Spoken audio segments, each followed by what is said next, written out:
something that is a little more dear to my heart, I guess. I teach math, 8th grade at Wolf County Middle School. I've been there 17 years.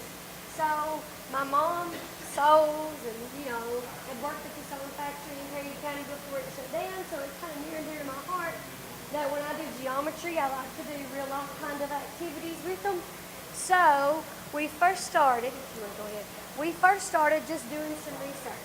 We see the barn designs, when you drive by, I'm on my way here and I see all the barns, they have the quilt designs on the side.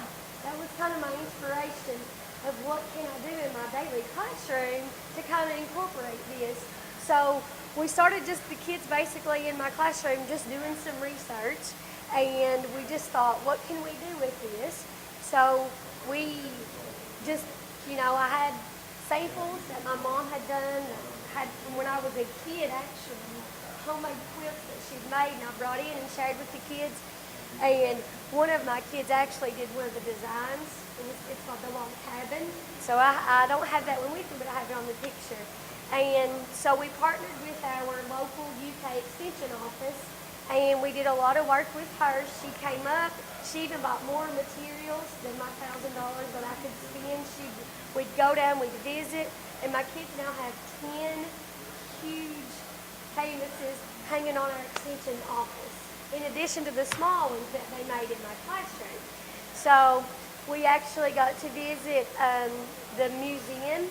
We Skyped with the National Museum in Paducah. This is, we never knew there was a National Quilt Museum in Kentucky, but we actually Skyped with them. This one, of course, is, over there at US 23, so we just did a little visit to there. And then, of course, like I said, we bought all the supplies. That's what I used with all the great money, and bought a lot of the supplies. And we have an old classroom. 6th grade used to be in our building, and they're no longer there, so we were able just to use one of those old classrooms and turn it into an art room, basically. So anybody who wants to do an art kind of project just goes to that classroom, and we just leave all the materials kind of sitting out because our technology and our agriculture teacher are doing landscaping projects right now. So we all just kind of use that art room. But in my classroom, the kids were doing the actual designs and things in my classroom. So you'll see just a lot of pictures of them with their books and them drawing, just basically making their designs. This is the art room that we have down there. It's an old science room. So a lot of them were just, basically drawing every day.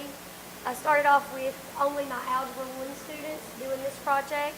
So in addition, my special ed students were able to do this. We collaborated. I have a full-time collaboration special ed teacher in my classroom.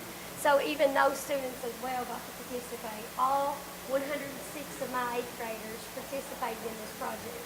I originally designed it for an Algebra 1 classroom and was able to do it with every single student.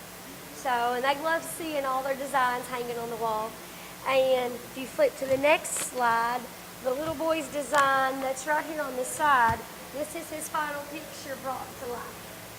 This is what they do. They scale model it, obviously scale it up. This is his final design. It was one of the very first ones to say, I already know what I want to do, and he had it done and finished. And this takes a long process. Painting, the kids are so meticulous, making sure there's no smudge marks and everything, but they did a really, really good job. They're more meticulous than I am when it comes to doing a lot of measuring and things. So most of my slides are just pictures of the kids when we're in the art room, just painting and drawing and just, having a really good time. So they learned a lot more than I could ever imagine. When a kid says, I don't know how to take this and design this, how do I measure this, what do I do, how do I find the center? It's a square, we need a ruler, it's just basic math design is what I was going for when I was teaching my geometry unit. So you'll see the kids just, like I said, I just put a whole lot of pictures in here of just the kids and their projects. And they learned that, painter's tape works a whole lot better than masking tape. Don't mask anything off if you want nice clean lines.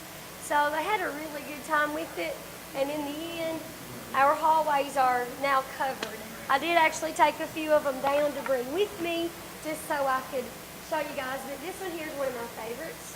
We have a little boy who's got a Mexican, heritage background, obviously, and so that was a lot of his inspiration when he did this one. He would spend seventh period about every day with me and not go to band class because the band, all their ceremonies and things was over, and so the band teacher would say, "How much more do you have to paint on that?" And so it turned out really, really good. And he's really proud of it. So, like I said, I just kind of brought just some examples of the kids. Some did simple designs. Some went, of course, had to bling it out a little, put a little glitter on it. But, like I said, just the basic, how to draw a square and a parallelogram and a trapezoid. And what angles do I need? That's what I was going for. So they did all kinds of really cool designs. And, like I said, I even have enough materials to do this project again. So if I do my grant, I'll probably write it for something else because we have enough materials to do, to do it again. So they could do any kind of design. I don't know if you can see it, but I have a couple Star Wars. I said it must be geometric shapes. It must be composed of any geometric design, but it has to be geometrical. So we even have Chewbacca up there. We even have the other Star Wars down here, but our whole hallway now is covered. And that's what I was going for. I wanted parents to see it, so it's located by our gym. So when parents come in and out from the ball games, everybody's seeing that way. So we had a really good time, and the kids learned a lot. And like I said, it was a lot of fun. They just had a hard time, learning their angles and their shapes. And this was real more practical than me just saying, all right angle is 90 degrees. So it was really fun. We had a really good time. Kids really enjoyed it.